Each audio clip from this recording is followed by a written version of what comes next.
is the Yemeni corner. And the Yemeni corner is the penultimate corner before the Kaaba, and it is to be touched with the right hand. One of the ways to do that is as follows.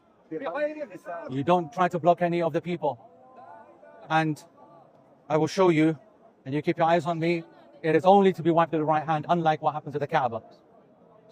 And you should not do this, and the women, I would be highly recommending you not to do that.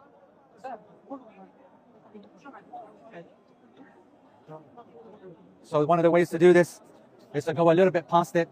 And again, as I said, you have to avoid touching the women, and you make an assessment whether you're able to reach it from the side, and then whether you're able to reach it from the back side and then turn away.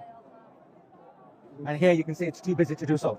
Normally I would have wiped with my right hand, and then I would have turned out like this. I would have done pirouetted out, but it's too busy. So we're going to leave that. Now you start to say from the Yemeni corner now until the black stone here. Now you say, Ya Rabbana atina fid dunya hasana wa fil akhirati hasana wa qina adhab an-nar. And this is all in the first circuit of your tawaf. It's been very busy as you're navigating and trying to work, your way. And you can see now the level of physical aggression and the exposing of the aura. This is why nobody must be trying to come here. And when you get sight of the black stone, even though you can't see it directly, now we say Allahu Akbar. There is no repetition of Bismillah.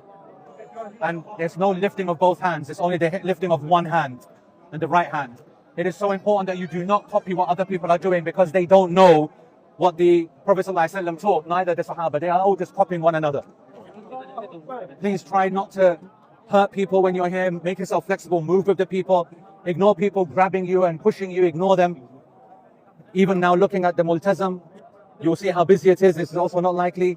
And I want you all to know that that person who had the intention that if I could have done Iltizam and clung at the Multazam, I would have.